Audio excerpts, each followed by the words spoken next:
ഇന്ന് രാവിലെ ഞാൻ ഓഫീസിലെത്തിയപ്പോൾ കണ്ട ഒരു കാഴ്ചയാണ് അരവണ. എനിക്കിത് ഭയങ്കര ഇഷ്ടമാട്ടോ. അപ്പോൾ ഓഫീസിൽ നിന്ന് ആദ്യം എത്തിയത് ഞാനാണ്. അപ്പോൾ എല്ലാവരും വരുന്നതിന് മുന്നേ അതിൻ്റെ ഹാഫ് തീർക്കണം എന്നുള്ളതായിരുന്നു എൻ്റെ ലക്ഷ്യം. ഇന്ന് ഉച്ചയ്ക്ക് ലഞ്ചിന് വാഴയിലയിൽ പൊതിഞ്ഞ ചോറും കറികളും ഒക്കെ ആയിരുന്നു. വാഴയിലയിൽ ചോറുണ്ടുമ്പോൾ പ്രത്യേക ഒരു ടേസ്റ്റ് അല്ലേ ചോറിനും കറികൾക്കും ഒക്കെ. ഇന്ന് ചോറും പയറുതോരനും ചെമ്മീൻ റോസ്റ്റും നല്ല കോട്ടയം സ്റ്റൈൽ മീൻകറിയൊക്കെ ഉണ്ടായിരുന്നു. എൻ്റെ പ്രോഗ്രാം ഷോ മസ്റ്റ് ഗോയുടെ ഭാഗമായി ഞാനൊന്നൊരു വോക്സ് പോപ്പ് ചെയ്താലോ എന്ന് ഓർത്തു. അപ്പോൾ ഈ സൺഡേ റിപ്പബ്ലിക് ഡേ അല്ലേ, എല്ലാവരോടും ചോദിച്ച ക്വസ്റ്റ്യൻ എന്താണ് റിപ്പബ്ലിക് ഡേ എന്നാണ്.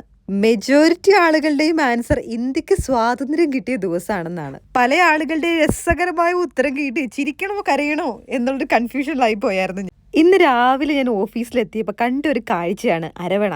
എനിക്കിത് ഭയങ്കര ഇഷ്ടമാട്ടോ. അപ്പോൾ ഓഫീസിൽ നിന്ന് ആദ്യം എത്തിയത് ഞാനാണ്. അപ്പോൾ എല്ലാവരും വരുന്നതിന് മുന്നേ അതിൻ്റെ ഹാഫ് തീർക്കണം എന്നുള്ളതായിരുന്നു എൻ്റെ ലക്ഷ്യം. ഇന്ന് ഉച്ചയ്ക്ക് ലഞ്ചിന് വാഴയിലയിൽ പൊതിഞ്ഞ ചോറും കറികളും ഒക്കെ ആയിരുന്നു. വാഴയിലയിൽ ചോറുണ്ടുമ്പോൾ പ്രത്യേക ഒരു ടേസ്റ്റ് അല്ലേ ചോറിനും കറികൾക്കും ഒക്കെ. ഇന്ന് ചോറും പയറുതോരനും ചെമ്മീൻ റോസ്റ്റും നല്ല കോട്ടയം സ്റ്റൈൽ മീൻകറിയൊക്കെ ഉണ്ടായിരുന്നു. എൻ്റെ പ്രോഗ്രാം ഷോ മസ്റ്റ് ഗോയുടെ ഭാഗമായി ഞാനൊന്നൊരു വോക്സ് പോപ്പ് ചെയ്താലോ എന്ന് ഓർത്തു.